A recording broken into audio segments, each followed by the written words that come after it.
से वो एक भय हमारे पीछे लगा हुआ है। तीसरी तरफ नीचे क्रोध, मान, माया और लोभ, इन चारों कषायों रूपी सर्प मुंह फाड़े खड़े हैं। कभी क्रोध आ जाता है, कभी अहंकार जाग जाता है, कभी लोभ में हम लिपट जाते हैं और कभी कपट राज्य खेलने में अपने मन को लगा लेते हैं। तो क्रोध, मान, माया, लोभ रूपी चार सर्प मुंह फाड़े हमारे सामने खड़े हुए हैं। इस तरह से चारों तरफ से हमारी जिंदगी कैसे है, भय से घिरी हुई है।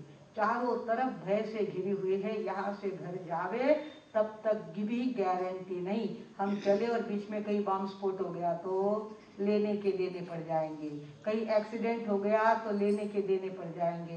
इस तरह से हमारी जिंदगी कांच की बोतल से भी ज्यादा तकलादी है। कैसी है? कांच की बोतल तो संभाल के रखी तो 100 बरस रह सकती है, पर हमारी जिंदगी की उतनी भी गारंटी नहीं है। और ज्ञानियों ने कहा इस भय के बीच में तू रह रहा है तब तक तू ज्ञान के 10 लक्षण, ज्ञानी के 10 लक्षण तो अपनी जिंदगी में उतार ले। ज्ञानी के 10 लक्षण हम देख रहे हैं। कल हमने देखा अक्रोध, वैराग्य, जितेंद्रियत्वं, क्षमा, दया, शांति, सर्वप्रियत्वं, निर्लोभिदाता, भय शोक हरता, ज्ञानी नराणां दश लक्षणानि। ज्ञानी नर के 10 लक्षण है। पहला लक्षण कौन सा? क्रोध। और दूसरा लक्षण अक्रोध, वैराग्य। दूसरा लक्षण वैराग्य, उसको हमेशा ध्यान में रखना चाहिए। जहाँ कहीं बाहर मुंह, बाहर चेतना अपनी ले जाता हूँ, वो भय स्थान है। हर जगह भय, भय और भय समाया हुआ है। हम लोग भोग में आनंद लेते हैं, भोग और उपभोग में आनंद लेते हैं। खाने की थाल मिली तो बहुत अच्छा लगता है। जब थाल परोस्यो आवे, आज बली लपका खावे, कि इन लाज शर्म नहीं आवे, आ गरम नरम चटकावे, जिन वरिया लाज भुलावे, पक्षी याद दिलावे, तो जीव मांडो पड़ जावे रे, ओ जीव मोड़ो बन जावे रे, ओ जीव गेलो बन जावे। थाल परोस के सामने आता है तो सारी बातें भूल जाते हैं। काहे के चूहेर, काहे की मधुमक्खी और काहे की मौत, अबर मस्त जिन्न है गर्मा गर्म। इस तरह से आदमी क्षण क्षण में अपने जागृति को खोता है और निद्रा के वशीभूत होता है। कभी विषय के वशीभूत होता है, कभी काम भोग के वशीभूत होता है। और चारों तरफ से मुझे भोग करने को कैसा मिले, खाने को कैसा मिले, सुनने को कैसा मिले, सुगंध कैसी आवे, सुंदर गीत कब सुनने को मिले, सुंदर स्पर्श का आनंद मुझे कब मिले, इन बातों में जीव अटका हुआ है। ज्ञानी लोग कहता है हर भोग के पीछे रोग समाया हुआ है, हर भोग के पीछे रोग समाया हुआ है। जितना ज्यादा खाते हैं उतनी जल्दी हमारी आयु पूर्ण हो। ज्यादा खाने वाले जल्दी मरते हैं और तपश्चर्या करने वाले लंबा जीते हैं। ये तो फैक्ट है और ये अनुभव में लाई हुई बात है।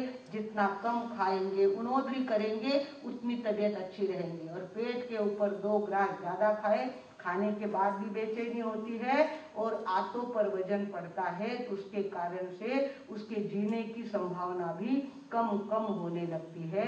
तो हमारे भर्तृहरि नाम के बहुत बड़े राजा होके गए और उन्होंने अपनी जिंदगी को इतना ज्यादा भोगमय बना दिया था उन्होंने, और इतनी ज्यादा सुंदरियों के प्रति उनका अट्रैक्शन था। कभी उनकी पूरी कथा कहेंगे आपको।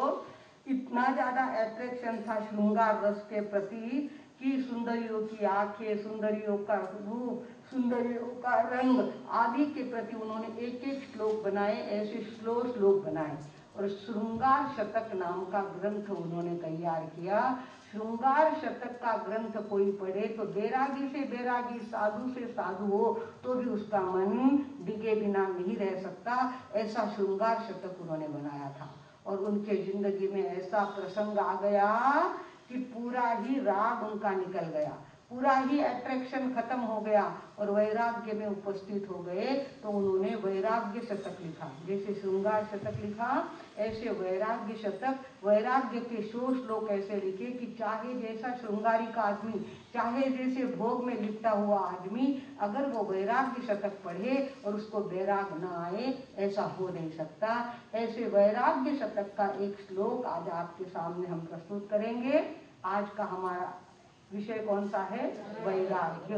तो भर्तृहरि ने कहा है, भोगे रोग भयम कुले च्युति भयम वित्ते नृपालाद भयम माने दैन्य भयम कुले बले रिपु भयम रूपे तरुण्या भयम शास्त्रे वाद भयम गुणे खल भयम काये कृतान्ता भयम सर्वं वस्तु भयान्वितं भुवि नृणां वैराग्यमेवा भयम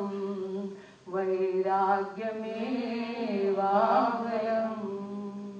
भर्तृहरि कहते हैं, भोगे रोग भयम। जहाँ जितना ज्यादा आदमी भोग में लिपटता है, उतना जल्दी रोगी बनता है, ऐसा रोगी होता है। हमारे आंखों देखी कुछ बातें हम अनुभव करते हैं कि जो अपन व्याख्यान में कहते हैं, जो किताब में पढ़ते हैं, उसका प्रैक्टिकल देखने को मिल रहा है। नासिक रोड के अंदर एक आदमी, पैसा बहुत कमाने की कला आ गई और होटल में जाता, कई लड़कियों को बुलाता, चाहे जितने नोटों की बरसात करता और लड़कियों का आनंद वो लेता। आज उसकी हालत ऐसी है, ना खा सकता है, ना बैठ सकता है, ना बोल सकता है, थर थर थर थर थर थर उसका शरीर होता है। मांगने से मौत तो आती नहीं, जीना भी मुश्किल हो गया है। अरे थे आबार कितना मस्ती में होता, इतने ज्यादा पैसे कमाना, लड़कियों, उसकी बहू हमको आके कहती थी, महाराज साहब इनका मन ठिकाने नहीं, होटल में जाते हैं, लड़कियों को बुलाते हैं, चाहे जैसी मजा करते हैं, चाहे जितना पैसा खर्च करके आते हैं, थोड़े दिन मजा कर ली, उसके बाद क्या हो गया, इतने ज्यादा रोगी बन गए वो, ना कोई दवा लागू होती है उनको, ना ताकत आती है और ना ही वो शांति से जी पा रहे हैं। ऐसी हालत, भोगे रोग भयम कुले च्युति भयम। आपके घर में बच्चे का जन्म होता है, तब आप पेड़े बांटते हो, हमारे घर में पोते का जन्म हुआ, ये हुआ, पर जहाँ कुल है, इधर से प्लस हुआ कि उधर से माइनस चालू हो जाता है। एक बच्चा घर में आया कि घर के एक वयोवृद्ध रवाना हो गए। लगातार इस कुल को संभालने की हम कोशिश करते हैं, कुछ आता है कुछ जाता है, कुछ आता है कुछ जाता है, और इसमें छोटा बच्चा अगर घर से चला गया, उसके तो दुख का कोई पारावार रहता नहीं है। कुले च्युति भयम, जो कुल है वो हमेशा माइनस में जाने वाला है, उसका कुछ ना कुछ कम कम कम कम होता जाता है। और कहीं भी जाओ, कुल इतना नहीं रहता कि पहले जन्मे हुए भी है और बाद में आए हुए भी है, ऐसा कभी होता नहीं है। भोगे रोग भयम कुले च्युति भयम वित्ते नृपालाद भयम। पैसा कमाते हैं तो लगता है इतना पैसा आएगा, इतना करोड़ आएगा, जमीन का भाव इतना बढ़ेगा, करोड़ों रुपए आ गए, पर एक तरफ पैसा आता है, दूसरी तरफ सरकार का दंड आ जाता है। टैक्स भरो, इनकम टैक्स भरो, सेल टैक्स भरो, ये करो वो करो, छापा डालने वाले तो आ ही जाते हैं, गुंडे लोग तो आ ही जाते हैं। जहाँ संपत्ति है वहाँ संपत्ति वालों को कितने प्रकार का डर पालना पड़ता है। भोगे रोग भयम कुले च्युति भयम वित्ते नृपालाद, नृपाल यानी सरकार, वित्ते नृपालाद भयम माने दैन्य भयम।